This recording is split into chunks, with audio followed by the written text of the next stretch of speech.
તો લાસ્ટમાં વિદ્યાર્થી મિત્રો આપણે કીધેલું કે આપણે 3 અથવા 4 તત્વો એક પછી એક જોવાના છે. એક સાથે આપણે કરીશું તો આપણે ભૂલી જશું. તો આપણે ગુરુ પોષક તત્વથી સ્ટાર્ટ કરેલું. 9 ગુરુ પોષક તત્વ હતા. CHO જે આપણે ભણવામાં અત્યારે નથી, એનો રોલ વધારે હોવાથી અથવા તો આપણને આઈડિયા હોવાથી.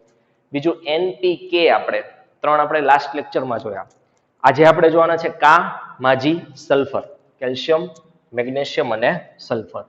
ઓકે, તો દરેક તત્વની ખાસ તો જે આવશ્યકતા હોય છે ને એમાંથી દરેક તત્વમાં 1-2 એવા પોઈન્ટ હોય છે જબરજસ્ત કે જે મોસ્ટ ઓફ પૂછાતા હોય છે.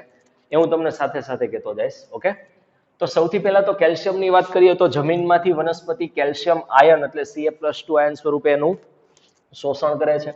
આવશ્યકતાની વાત કરીએ તો ખાસ કરીને કેલ્શિયમ છે ને એ આપણને ખબર છે કે કોષના જે 2 કોષને જોડતું મધ્યપટલ હોય એની અંદર કેલ્શિયમ રહેલું હોય છે, કેલ્શિયમ પેક્ટેટ સ્વરૂપે આવેલું હોય છે. તો જ્યાં ખાસ તો વર્ધનશીલ પેશી આવેલી હોય, જ્યાં ઝડપથી કોષ વિભાજન થતું હોય, પ્લસ જ્યાં વિભેદન પામતી હોય પેશી, ત્યાં કેલ્શિયમ માટે એના માટે કેલ્શિયમ ખાસ જરૂરી હોય છે, મતલબ ત્યાંની રિક્વાયરમેન્ટ હોય છે. પ્લસ આપણે કીધું એમ કે કોષ વિભાજન દરમિયાન જે કોષ દિવાલનું નિર્માણ થતું હોય અને એમાંય ખાસ કરીને મધ્યપટલ બનતું હોય, બરાબર, ત્યાં કેલ્શિયમની જરૂરિયાત હોય છે.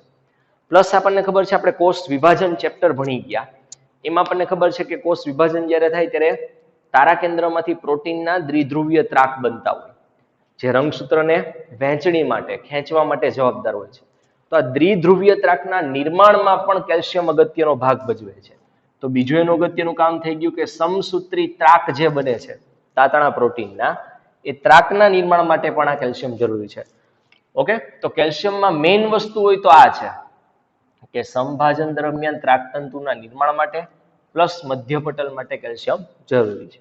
ઓકે, નેક્સ્ટ અમુક આપેલી છે જે સામાન્ય બાબત છે, આ ખાસ એટલું બધું ન પૂછાય કે કોષરસ પટલની જે સામાન્ય ક્રિયાવિધિ હોય, બરાબર, આપલે છે આ તે બધું, એના માટે પણ સંકળાયેલું છે કેલ્શિયમ. પ્લસ કેટલાક ઉત્સેચકને સક્રિય કરે છે અને કેટલીક ચયાપચય ક્રિયાનું શું કરે છે, નિયમ. દરેક ચયાપચય ક્રિયામાં બોડીમાં જે થાય છે એમાં ઉત્સેચક ઇન્વોલ્વ હોય અને ઉત્સેચકને પોતે સક્રિય કરવાનું કામ કરે છે, સહ ઉત્સેચક તરીકે વર્તે છે, એટલે ચયાપચય ક્રિયાનું નિયમન કરી શકે. તો કેલ્શિયમમાં મેન અગત્યની વાત કરીએ તો આ 2 વસ્તુ કે મધ્યપટલ છે એ કેલ્શિયમનું બનેલું હોવાથી જ્યાં કોષ વિભાજન થતું હોય, જ્યાં વર્ધનશીલ પેશી આવેલી હોય, જ્યાં વિભેદન થતું હોય, ત્યાં કેલ્શિયમની રિક્વાયરમેન્ટ હોય છે. અને પ્લસ સમસૂત્રી ભાજન દરમિયાન જે દ્વિધ્રુવીય ત્રાક બને છે એ ત્રાકના નિર્માણ માટે પણ કોણ જવાબદાર છે, કેલ્શિયમ. ઓકે, નેક્સ્ટ એના પછીનું મેગ્નેશિયમ. તો મેગ્નેશિયમ એ બહુ ઇમ્પોર્ટન્ટ તત્વ છે, વનસ્પતિ માટે સૌથી મહત્વનું હોય, બરાબર, તો એ મેગ્નેશિયમ છે. કેમ કે વનસ્પતિની લાક્ષણિકતા છે પ્રકાશ સંશ્લેષણ, જે ક્લોરોફિલ દ્વારા થાય, અને ક્લોરોફિલનો બંધારણીય ઘટક જ મેગ્નેશિયમ છે. ઓકે, તો આ પણ આમાંથી આપણે એવા ઇમ્પોર્ટન્ટ પોઈન્ટ કહીએ. સૌથી પહેલા તો Mg+2 આયન સ્વરૂપે જમીનમાંથી શોષાય છે. આવશ્યકતાની વાત કરીએ તો આ ઘણી વખત પૂછાય છે. ઓકે, જે પૂછાતું હશે એને હું આ રીતના માનો કે બતાવી દઉં છું. તો પ્રકાશ સંશ્લેષણ અને શ્વસનની ક્રિયા સાથે જે ઉત્સેચક સંકળાયેલા હોય, રૂબિસ્કો હોય, પેપ્કેઝ હોય, તો આપણે યાદ કરો, હમણાં જ આગળ ભણી ગયા હતા કે એને સક્રિય કરવાનું કામ કોણ કરે છે, મેગ્નેશિયમ. તો બંને ઇમ્પોર્ટન્ટ ક્રિયા સાથે સંકળાયેલા ઉત્સેચકને સક્રિય મેગ્નેશિયમ કરે છે. પ્લસ આ પણ પૂછાય છે કે ડીએનએ અને આરએનએ ના સંશ્લેષણ માટે પણ જવાબદાર છે. આ પણ મોસ્ટ ઇમ્પોર્ટન્ટ મેં કીધું એમ કે એમજી છે એ ક્લોરોફિલની જે વલય રચના છે, ઓકે, પોર્ફાયરિન જે રિંગ આવેલી છે એને જાળવી રાખવા માટે મદદરૂપ થાય છે. ઓકે, અને આ પણ ઇમ્પોર્ટન્ટ, આખું મેગ્નેશિયમ ઇમ્પોર્ટન્ટ છે, પૂછાય કે જે રિબોઝોમ છે, રિબોઝોમ એ 3D બંધારણ ધરાવે છે, એના 3D સ્ટ્રક્ચરને જાળવી રાખવા માટે, રિબોઝોમના બંધારણને જાળવી રાખવા માટે પણ મેગ્નેશિયમ મહત્વનું છે. તો મોસ્ટ ઇમ્પોર્ટન્ટ આના 3-4 પોઈન્ટ છે એ પૂછાઈ શકે એવા છે. એક તો એ પોતે ક્લોરોફિલનું બંધારણીય ઘટક છે, શ્વસન અને પ્રકાશ સંશ્લેષણના ઉત્સેચકને સક્રિય કરે છે, ડીએનએ અને આરએનએ સંશ્લેષણ માટે પણ મહત્વનું છે, અને લાસ્ટમાં કે તે રિબોઝોમના બંધારણને પણ જાળવી રાખે છે. એના પછીનું તત્વ છે સલ્ફરની વાત કરીએ તો સલ્ફેટ આયન મતલબ SO4-2 સ્વરૂપે શોષાય છે. રિક્વાયરમેન્ટની વાત કરીએ તો આમાં 2 ઇમ્પોર્ટન્ટ પોઈન્ટ છે. આ 2 ઘણી વખત પૂછાય છે કે બધા 20 એમિનો એસિડ તમે ભણ્યા હશો બાયોમોલેક્યુલ ચેપ્ટરમાં, એમાંથી 2 એમિનો એસિડ, એક સિસ્ટીન અને એક મિથિયોનિન. આ 2 એમિનો એસિડ એ સલ્ફર યુક્ત એમિનો એસિડ છે, મતલબ એના બંધારણમાં શું આવેલું હોય, સલ્ફર. ઓકે, તો આ મોસ્ટ ઇમ્પોર્ટન્ટ છે, પૂછાય છે. અને બીજું એક આ પૂછાય છે કે કેટલાક સહઉત્સેચક અને વિટામિન જેમ કે થાયમિન અને બાયોટિન. થાઇમિન નથી, થાયમિન છે. થાઇમિન શું હતું? યાદ હોય તો adenine, guanine, thiamine, cytosine, nitrogen base હતો, યાદ હોય તો. ઓકે, આ થાયમિન છે. થાયમિન એ વિટામિન છે. તો થાયમિન, બાયોટિન અને કોએન્ઝાઇમ એ તમે શ્વસનવાળા ચેપ્ટરમાં આપણે ભણ્યા હતા, એસિટાઇલ કોએન્ઝાઇમ એ. ઓકે, એક સહકારક હતું. તો આવા પ્લસ બીજા ફેરેડોક્સિન જેવા, ફેરેડોક્સિન પણ આપણે પ્રકાશ સંશ્લેષણવાળા ચેપ્ટરમાં ભણી ગયા. ઓકે, એ પોતે વિજાણુ વાહક તરીકે કામ કરે છે, યાદ હોય તો ફેરેડોક્સિન. ઓકે, પ્લાસ્ટોક્વિનોન, પ્લાસ્ટોસાઇનિન. તો આ રીતના ફેરેડોક્સિનનો પણ આ મુખ્ય બંધારણીય ઘટક છે. કોણ? સલ્ફર. તો સલ્ફરમાંથી ઇમ્પોર્ટન્ટ હોય તો કયા એમિનો એસિડ સલ્ફરયુક્ત હોય છે પૂછાય છે? Cysteine, methionine. કયું વિટામિન સલ્ફરયુક્ત હોય છે અલગથી પૂછાય? થાઇમિન અને બાયોટિન. ઓકે, અને આ પણ યાદ રાખવાનું છે કે ફેરેડોક્સિનનો પણ બંધારણીય ઘટક શું છે? સલ્ફર છે. તો આ હતા એના પછીના 3 તત્વો. અહીંયા આપણે ગુરુ પોષક તત્વનું કામ પતી ગયું. ઓકે, નેક્સ્ટ આવતા લેક્ચરમાં આપણે લઘુ પોષક તત્વ જોઈશું અને આપણું કન્ટિન્યુ તત્વ બધા પતે પછીનું છે કે કોઈ તત્વ પ્રાપ્ત ન થયું હોય, ઓકે, અથવા તો એ જેટલી માત્રામાં જોતું હોય એટલી માત્રામાં પ્રાપ્ત ન થાય તો કેવી ત્રુટિજન્ય અસરો સર્જાઈ શકે. એ બધા તત્વોને કોમન આપ્યું છે. આના પછીની થિયરી એ આપણે નેક્સ્ટ અત્યારે જોઈએ અને બાકીના તત્વો આપણા સિક્વન્સમાં આવે છે, આપણે આવતા લેક્ચરમાં જોઈશું. ઓકે, નેક્સ્ટ વિદ્યાર્થી મિત્રો એના પછીની થિયરી છે આવશ્યક તત્વની ઉણપના લક્ષણો. ઓકે, તો આપણે પહેલેથી જોયું કે વનસ્પતિને આ જેટલા પણ તત્વ છે એ આપણે આવશ્યક તત્વ કીધા. એની વનસ્પતિને અલગ અલગ જગ્યાએ જરૂરિયાત હોય છે. કોઈની કાર્યાત્મક જરૂરિયાત હોય, કોઈનો બંધારણાત્મક જરૂરિયાત હોય. ઓકે, અને અમુક માત્રામાં વનસ્પતિને આ તત્વ જોઈતા હોય છે. તો માત્રાના આધારે આમ તો આપણે તત્વને 2 કેટેગરીમાં વહેંચ્યા, એક ગુરુ પોષક તત્વ અને બીજું લઘુ પોષક તત્વ. ઓકે, 10 મિલીમોલ કોન્સન્ટ્રેશન કરતાં વધારે જોતા હોય એને આપણે ગુરુ પોષક તત્વ કીધા, એનાથી ઓછા જોતા હોય એને આપણે કયા કીધા? લઘુ પોષક તત્વ. હવે અહીંયા સૌથી પહેલા તો આપણને પૂછે સંક્રાંતિ સાંદ્રતા. સંક્રાંતિ સાંદ્રતા એટલે શું? તો કે વનસ્પતિને અમુક તત્વ જેટલી માત્રામાં જોતા છે એટલી માત્રામાં જોઈએ જ. જો એના કરતાં એની સાંદ્રતા ઘટે અથવા તો એ સાંદ્રતા કરતાં વનસ્પતિને ઓછી માત્રામાં તત્વ મળે તો વનસ્પતિમાં કંઈક એના ત્રુટિજન્ય અસર દેખાવાની શરૂ થઈ જાય. તો આ જે મિનિમમ કોન્સન્ટ્રેશન છે કે આટલી માત્રામાં તો મળવા જ જોઈએ, એ ન મળે તો પછી નુકસાન થાય કંઈકનું કંઈક. આ સાંદ્રતાને કહેવાય છે સંક્રાંતિ સાંદ્રતા અથવા તો એને કહેવાય ક્રિટિકલ કોન્સન્ટ્રેશન. મેં વ્યાખ્યા લખી નથી, ટેક્સ્ટબુકમાં તમને આપી છે, તમારે એ સમજવાનું છે. તો સંક્રાંતિ સાંદ્રતા એટલે શું? ફરીથી કે વનસ્પતિને જોઈતી તત્વની ઓછામાં ઓછી સાંદ્રતા એને કહેવાય સંક્રાંતિ સાંદ્રતા. ઓકે, હવે આમ તો આપણે વનસ્પતિને જ્યાં જમીનમાં ઉગાડી હોય એ વનસ્પતિને જમીનમાંથી જ બધા તત્વ મળતા હોય. ઓકે, આપણને કેમ ખબર પડે કે વનસ્પતિને કોઈ તત્વ નથી મળ્યું અથવા તો એને જરૂર છે? તો હમણાં જ આપણે કીધું કે સંક્રાંતિ સાંદ્રતા કરતાં જો એ તત્વની સાંદ્રતા ઓછી હશે, ઓકે, જેમ કે હું સિમ્પલી ઉદાહરણ આપું કે મેગ્નેશિયમ. હવે આપણને ખબર છે કે મેગ્નેશિયમ એ ક્લોરોફિલનો બંધારણીય ઘટક છે. હરિતકણની રચનામાં, હરિતદ્રવ્યની રચનામાં અંદર આવેલો હોય. તો માનો કે આપણે વનસ્પતિને કોઈ ઉગાડીએ છીએ અને આપણે એક માનો કે આંકડો પણ ફિક્સ કરી દઈએ કે ભાઈ 20 મિલીમોલ જેટલો મેગ્નેશિયમ વનસ્પતિને જોતું હોય છે. આની ક્રિટિકલ કોન્સન્ટ્રેશન છે, આટલું તો જોઈએ જ. ઓકે, આનાથી ઓછું મળે તો કંઈક ત્રુટિજન્ય અસર આવે. એટલે માનો કે વનસ્પતિને મેં એક જમીનમાં ઉગાડી છે અને એ વનસ્પતિને જે જમીનમાં ઉગાડી છે એ જમીનમાંથી વનસ્પતિને આ મેગ્નેશિયમ છે 10 મિલીમોલર જેટલો મળતો નથી, એની ક્રિટિકલ સાંદ્રતાથી ઓછો મળે છે. માનો કે હું કહીશ કે 15 મિલીમોલ મળે છે. તો શું થાય? તો કે વનસ્પતિને આ તત્વ ઓછું મળ્યું એટલા માટે આનું જ્યાં કામ હતું, જેમ કે આનું કામ હતું ક્લોરોફિલનો બંધારણીય ઘટક હોવાથી ક્લોરોફિલ બનાવવામાં આનું કામ હતું, એને આપણે નોર્મલ સાંદ્રતા કરતાં ઓછું મળ્યું એનો મતલબ એને મેગ્નેશિયમ ઓછું મળવાના કારણે ક્લોરોફિલ પ્રોપર ન બન્યો અથવા તો ઓછો બન્યો. ઓકે, અને ક્લોરોફિલ ઓછું બનવાના કારણે આવી વનસ્પતિના પર્ણ છે એ તમને પીળા દેખાય. ઓકે, તો કુદરતી તો આપણે વનસ્પતિને જ્યાં ઉછેરતા હોય એ વનસ્પતિને જે પણ તત્વ એની ક્રિટિકલ સાંદ્રતા અથવા તો એની સંક્રાંતિ સાંદ્રતા કરતાં ઓછું મળે તો એ વનસ્પતિની અંદર કંઈક લાક્ષણિક બાહ્યાકાર એને લક્ષણમાં ફેરફાર જોવા મળે. ઓકે, અને આ ફેરફાર આપણે બહારથી ઓબ્ઝર્વ કરી એને જોઈને આપણે અંદાજો લગાવી શકીએ કે આ વનસ્પતિમાં આ તત્વોનું પ્રમાણ ઓછું હશે. ઓકે, એટલે આપણે શું કરવાનું, ધારો કે પર્ણ પીળા છે તો આપણને આઈડિયા આવી ગયો કે ભાઈ મેગ્નેશિયમ ઓછું હશે, તો આપણે પછી એ મેગ્નેશિયમ ખાતર સ્વરૂપે કે કોઈ પણ સ્વરૂપે જમીનમાં ઉમેરવાનું. જેવું તમે એને જમીનમાં ઉમેરી દેશો અને એને જેટલું મળતું હતું એના કરતા હવે પ્લસ તમે નાખ્યું એટલે એને વધારે મળવા મળશે, અને જેટલી સાંદ્રતામાં એને જોતું છે એટલું એને મળવા માંડે, તો ધીમે ધીમે જે લક્ષણ આપણને જોવા મળ્યું હતું, ઓકે, ત્રુટિજન્ય લક્ષણ જેને આપણે કીધું, એ ત્રુટિજન્ય અસર એની ધીમે ધીમે શું થાય, દૂર થાય. ઓકે, આવા દરેક તત્વની ત્રુટિજન્ય અસર વનસ્પતિમાં કંઈક ની કંઈક જોવા મળે છે. આવશ્યક તત્વ હશે અને જો સંક્રાંતિ સાંદ્રતામાં નહીં મળે, એના કરતા ઓછું મળશે, તો વનસ્પતિ ચોક્કસપણે કંઈક ની કંઈક ત્રુટિજન્ય અસર દેખાડે.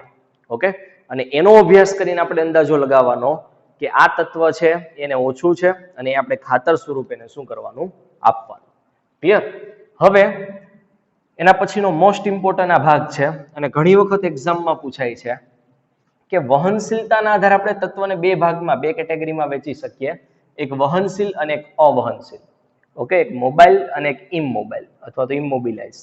ઓકે, તો સિમ્પલી મેં આનું પહેલા પણ ઉદાહરણ તમને આપ્યું હતું 11મા ચેપ્ટરમાં, કે માનો કે આ કોઈ વનસ્પતિ છે, એની ઉપર આ કોઈ પર્ણ છે સપોઝ. ઓકે, અને આ પર્ણમાં કોઈ એક તત્વ છે, માનો કે હું કહીશ કે મેગ્નેશિયમ, એ વનસ્પતિની અંદર હરિતકણના બંધારણમાં છે. ઓકે, હવે આ પર્ણ સપોઝ વૃદ્ધ થવાનું છે અથવા તો ખરી પડવાનું છે, તો અમુક તત્વ એવા છે જે અહીંથી બહાર નીકળી, મતલબ હરિતકણ, તમે જુઓ તત્વ પર્ણ જ્યારે ખરી પડવાનું એ પહેલા એ ટૂંકમાં વૃદ્ધ થઈ જાય ત્યારે પીળાશ પડતું થઈ જાય.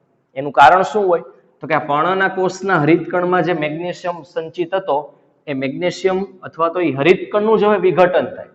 હરિતકણનું વિઘટન થાય એટલે આ મેગ્નેશિયમ અહીંથી બહાર નીકળી જાય, મેગ્નેશિયમ છૂટો પડે હરિતકણમાંથી. એ મેગ્નેશિયમ અન્નવાહક પેશીમાંથી, આ શીરા જેવો એમાં અન્નવાહક ને જલવાહક પેશી હોય, તો અન્નવાહક પેશીમાંથી વહન પામી આ મધ્ય શીરામાં આવે, ત્યાંથી પ્રકાંડની અન્નવાહક પેશીમાંથી એ જ્યાં નવા પર્ણ ઉગતા હોય આવા ભાગ, ત્યાં હરિતકણ બનતું હોય, હજુ પર્ણ ઉગે છે ત્યાં, તો ત્યાં બનતા હરિતકણની અંદર આ મેગ્નેશિયમ પોતે ઇન્વોલ્વ થાય અથવા તો એની રચનામાં સંકળાય. તો આવું જે તત્વ છે એ વહન પામી અને નવા ભાગોમાં ફરી પાછું જાય છે, એટલે આવા તત્વને કહેવાય વહનશીલ તત્વ. એના ઉદાહરણ તમને ટેક્સ્ટબુકમાં છે, નાઇટ્રોજન છે, પોટેશિયમ છે, મેગ્નેશિયમ છે, આ બધા કેવા છે, વહનશીલ તત્વ છે. અને આનું મોસ્ટ ઇમ્પોર્ટન્ટ લક્ષણ યાદ રાખજો, જે તત્વ વહનશીલ હોય ને એની ઉણપનું ચિહ્ન સૌથી પહેલા જૂના ભાગમાં જોવા મળે. માનો કે આની ઉણપ આવી તો અહીંથી નીકળીને તો અહીંયા જતું રહ્યું, તો એની ઉણપ અત્યારે ક્યાં આવી, આ ભાગમાં. કયા ભાગમાં? જૂના ભાગમાં. તો યાદ રાખવાનું કે વહનશીલ તત્વની ઉણપનું ચિહ્ન સૌથી પહેલા કયા ભાગમાં જોવા મળે? જૂના ભાગમાં. ક્લિયર? પાકું? તો આ હતા વહનશીલ તત્વ. અવહનશીલ એટલે કયું? તો એનું પણ ઉદાહરણ આપણે આપી દીધું. માનો કે આ કોષ છે, એની વચ્ચેની આ દિવાલ છે, મધ્યપટલ, જે બનેલું છે કેલ્શિયમ પેક્ટેટનું. તો જ્યારે આ પર્ણ વિઘટન પામવાનું હોય ત્યારે આમાંથી કેલ્શિયમ જે હોય છે વચ્ચેની દિવાલમાંથી, એ પોતે બહાર નીકળી નવા ભાગમાં ન જઈ શકે. જો કેલ્શિયમ નીકળી જાય તો મધ્યપટલ ન્યા તૂટી જાય, પર્ણ એ જ સમયે શું થાય? ખરી પડે. ઓકે, એટલા માટે યાદ રાખજો કે જે તત્વ મેન બંધારણીય ઘટક હોય પર્ણનો, એ તત્વ જેમ કે કેલ્શિયમ, અને આ ચેપ્ટરમાં આપણને સલ્ફર એ અવહનશીલમાં આપ્યું છે. ઓકે, આની પહેલાના ચેપ્ટરમાં માત્ર આપણને કયું આપ્યું હતું? કેલ્શિયમ જ આપ્યું હતું. તો બે આપણે યાદ રાખવાના છે, કેલ્શિયમ અને સલ્ફર. તો શું કહું છું, કેલ્શિયમ અહીંયાથી બહાર નીકળી અને નવા ભાગમાં જશે નહીં, એ ન્યાનું ન્યારે. તો માનો કે કેલ્શિયમની ઉણપ છે તો એના ચિહ્ન સૌથી પહેલા ક્યાં જોવા મળે? એ અહીંયા રહ્યું છે, એનો મતલબ એ નવા ભાગમાં નથી ગયું. તો જ્યાં નથી ગયું ત્યાં ઉણપના ચિહ્ન પહેલા જોવા મળે. મતલબ આવા અવહનશીલ તત્વો હોય એની ઉણપના ચિહ્ન સૌથી પહેલા નવા ભાગમાં જોવા મળે. તો ક્યાં તો તમને ડાયરેક્ટલી પૂછે કે કયું તત્વ વહનશીલ છે અને કયું અવહનશીલ છે, એ ઓળખવાનું કે, અથવા તો ઇનડાયરેક્ટલી પૂછે કે કયા તત્વની ઉણપના ચિહ્ન સૌથી પહેલા જૂના ભાગમાં જોવા મળે છે. જૂના ભાગમાં મતલબ અહીં. હવે જૂનામાં ક્યારે જોવા મળે? અહીંથી અહીંયા ન હોય ત્યારે. ઉણપ છે મતલબ અહીં ન હોય ત્યારે જોવા મળે. ન ક્યારે હોય? એ વહન પામીને બીજે જતું રહ્યું હોય ત્યારે. ઓકે, તો એમાં આવશે બધા વહનશીલ તત્વ. કોના ચિહ્ન સૌથી પહેલા નવા ભાગમાં જોવા મળે? ઓકે, તો નવા ભાગમાં ક્યારે જોવા મળે? એની ઉણપ હોય ત્યારે. ઉણપ ક્યારે હોય? એ વહન પામીને આવ્યું હોય ન હોય ત્યારે. સોરી, વહન પામીને ન આવ્યું હોય ત્યારે. અને ન ક્યારે એવું હોય જ્યારે અવહનશીલ હોય તો ખબર પડે છે. તો આવા ક્વેશ્ચન અલગ અલગ પૂછાઈ શકે, ક્યાં તો બેઠો અને ક્યાં તો ઇનડાયરેક્ટલી. ક્લિયર? હવે મેઇન વસ્તુ આપણે જોવાની છે કે માનો કે કોઈ તત્વ નથી મળતું તો મેઇન, હવે જો દરેક તત્વ ન પ્રાપ્ત થવાના કારણે ઘણા બધા અલગ અલગ લક્ષણો હોઈ શકે. ઓકે, પણ એ બધાની આપણે સ્ટડી પહેલા જૂના સિલેબસમાં હતી, હવે નવા સિલેબસમાં નથી. ત્રુટિજન્ય અસર અહીંયા 4 મુખ્ય આપણને આપી દીધી છે અને કયા તત્વના કારણે હોઈ શકે એ પણ આપી દીધું છે. ઓકે, તો આમાંથી અમુક ક્વેશ્ચન પૂછાઈ શકે. સૌથી પહેલા તો આપણને કઈ કઈ ત્રુટિજન્ય અસર આપી છે, તો કે ક્યાં તો ક્લોરોસિસ થાય. ક્લોરોસિસ મતલબ એના ક્લોરોફિલ હોય હરિત દ્રવ્ય, એનું વિઘટન થાય અથવા તો એ ઓછું બને, એના કારણે પર્ણ પીળા બને, આ રોગને કહેવાય ક્લોરોસિસ. નેક્રોસિસ, નેક્રોસિસ મતલબ ટીસીનું કોઈ પણ ટીસ્યુ હોય પેશી, એનું મૃત્યુ થાય, ખાસ કરીને પર્ણ પેશીનું મૃત્યુ થાય. ઓકે, કોષ વિભાજન અવરોધાય મતલબ કોષ વિભાજન ઓછું થાય, જેને કુંઠિત વૃદ્ધિ પણ કહેવાય. વનસ્પતિની વૃદ્ધિ પ્રોપર થાય જ નહીં, સમય જતા વનસ્પતિની હાઇટ કેવું કઈ વધે નહીં, એવડી ને એવડી રહે, એને કુંઠિત વૃદ્ધિ કહેવાય. અને અમુકમાં પુષ્પ સર્જન અવરોધાય, પુષ્પ નવા ન બને. ઓકે, તો એના માટે જવાબદાર તત્વ આપણને અહીંયા ટેક્સ્ટ બુકમાં આપ્યા છે. કઈ રીતે યાદ રાખવાના છે? પહેલું ક્લોરોસિસ, પછી નેક્રોસિસ, પછી કોષ વિભાજન અવરોધાય અને છેલ્લે પુષ્પ સર્જન અવરોધાય અથવા તો પુષ્પ સર્જન વિલંબાય ન થાય. તો ક્લોરોસિસ માટે અહીંયા આપણને તત્વ આપ્યા છે, યાદ રાખજો. સૌથી પહેલા આપણે સિક્વન્સ યાદ રાખો, CHO, એ આમાંથી એકઈ નથી. પછી આપણે NPK અને પછી હતું કામાજી સલ્ફર. આટલા આપણે યાદ રાખાતા સિક્વન્સમાં, ગુરુ પોષક તત્વ. તો અહીંયા શું છે? CHO તો કાંઈ આપ્યું જ નથી. પછી NPK માંથી N અને K છે, વચ્ચેનો P મિસિંગ છે. ક્લિયર? પછી હતું કામાજી સલ્ફર, એમાંથી કેલ્શિયમ મિસિંગ છે, બાકીના 2 છે, મતલબ માજી અને સલ્ફર છે. ઓકે, તો 3 પેર હતી, એમાંથી પહેલી પેર આખી ગાયબ CHO, બીજી પેરમાંથી વચ્ચેનો ગાયબ, ત્રીજી પેરમાંથી પહેલો લેટર ગાયબ. ક્લિયર? ચાલો, એના પછી આ છે એ લઘુ પોષક તત્વ આપ્યા છે 4. ઓકે, અને એ 4 કયા છે? તો કે આ માંજી, આટલું તો આપણે ત્યારે પણ મેં કીધું હતું. આ માંજી મતલબ આયર્ન, મેંગેનીઝ, ઝિંક અને છેલ્લે મોલિબ્ડેનમ. તો આ રીતે તમારે આ 8 તત્વ યાદ રાખવાના છે, જે કોના માટે જવાબદાર છે? ક્લોરોસિસ માટે. કોઈને ડાયરેક્ટલી યાદ રહી જતા હોય તો પણ કઈ વાંધો નથી. ઓકે, તો કયા કયા થઈ ગયા? CHO, એ તો આખું જવા દેવાનું. NPK, એમાંથી P કાઢી નાખવાનો. કામાજી સલ્ફર, એમાંથી કેલ્શિયમ કાઢી નાખવાનો. અને પછીના લઘુ પોષક તત્વ આ માંજી મતલબ આયર્ન, મેંગેનીઝ, ઝિંક અને છેલ્લે મોલિબ્ડેનમ. ક્લિયર? નેક્રોસિસ માટે કોણ જવાબદાર છે? તો કામાજી કુકે. કામાજી કુકે, શું કે એમ, અથવા તો કામાજી કુકે મતલબ કેલ્શિયમ, મેગ્નેશિયમ, કોપર અને ફોસ્ફરસ, સોરી પોટેશિયમ. ઓકે, પછી કોષ વિભાજન અવરોધાય અથવા તો વિભાજન પ્રોપર ન થાય, જેને કુંઠિત વૃદ્ધિ પણ કહી શકાય. તો એના માટે છે નાઇટ્રોજન, મોલિબ્ડેનમ, સલ્ફર અને કે. આપણે પૂછ્યું છે આગળ કામાજી કુકે. ઓકે, કામાજી શું કે? તો શું રિપ્લે શું આવે છે? નમોસ્કે, નમસ્કાર કરે છે. તો નમોસ્કે મતલબ નાઇટ્રોજન, મોલિબ્ડેનમ, S અને K. કામાજી શું કે અથવા તો કામાજી કુકે, માજી શું કે? નમોસ્કે કે મતલબ આ. અને લાસ્ટમાં પુષ્પ સર્જન વિલંબાય. ઓકે, તો લાસ્ટમાં આમાંથી ખાલી K કાઢી નાખવાનો છે, મતલબ N, MO અને S, નાઇટ્રોજન, મોલિબ્ડેનમ અને સલ્ફર, એ તો બેઠા છે. તો આટલી વસ્તુ ખાસ તમારે યાદ રાખવાની છે. આમાંથી ડાયરેક્ટ પણ પૂછાય કે કયું તત્વ કોષ વિભાજન અવરોધવા માટે જવાબદાર છે. 4 ઓપ્શન આપ્યા હોય, એમાં આમાંથી એક ઓપ્શન આપ્યો હોય, બાકીના 3 બીજા કોઈ હોય. ઓકે, તો આ ફરજિયાત યાદ રાખવાનું છે, ત્રુટિજન્ય અસરો. ઓકે, હવે આમાંથી તમે જોઈ શકો કે અમુક તત્વની ઘણી બધી અસર હોય છે, જેમ કે મેંગેનીઝ છે, સોરી મેગ્નેશિયમ, તો એની આ પણ અસર છે, મેગ્નેશિયમની આ પણ અસર છે. નાઇટ્રોજનની વાત કરીએ તો એ ક્લોરોસિસ માટે જવાબદાર છે, કોષ વિભાજન માટે જવાબદાર, પુષ્પસર્જન માટે જવાબદાર છે. ઓકે, અથવા તો અમુક તત્વ અથવા તો અમુક અસર એવી છે જે ઘણા બધા તત્વથી થતી હોય, જેમ કે આ બધા તત્વથી થાય છે. તો આમ તમે જો તો ત્રુટિજન્ય અસર ઓળખવી ખૂબ મુશ્કેલ બને છે. તમારે શું કરવું પડે કે એના બાહ્યકાર લક્ષણનો પ્રોપર અભ્યાસ કરવો પડે, પ્લસ એક સ્ટાન્ડર્ડ ચાર્ટ હોય અથવા તો સ્ટાન્ડર્ડ કન્ડિશનમાં ઉગાડવામાં આવતી વનસ્પતિ હોય, એની હારે કમ્પેરિઝન કરવી પડે છે. ત્યારે તમને આ ત્રુટિજન્ય અસર તમને જાણવી અથવા તો તમારે જાણવું શક્ય બને છે. આપણે આગળ કીધું એમ કે માનો કે કોઈ ત્રુટિજન્ય અસર તમને દેખાણી અને એ તમને ખબર પડી કે આ તત્વના કારણે થાય છે, તો તમારે શું કરવાનું? ખાતર સ્વરૂપે કે કોઈ પણ રીતે એ તત્વ જમીનમાં એડ કરવાનું. ધીમે ધીમે એ તત્વ વનસ્પતિને મળી જાય તો એની અસર ધીમે ધીમે દૂર થાય. જો આવું ન થાય, લાંબા સમય સુધી આ અસર રહી, તો આગળ જતા વનસ્પતિનું મૃત્યુ પણ થઈ શકે.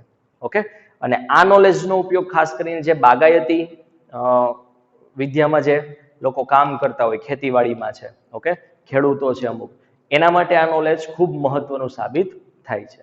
ક્લિયર? તો આ હતું કોઈ વનસ્પતિમાં તત્વની ઉણપ હોય તો એનાથી કેવા લક્ષણો અથવા તો કેવી કેવી ત્રુટિજન્ય અસરો ઉત્પન્ન થઈ શકે. ક્લિયર?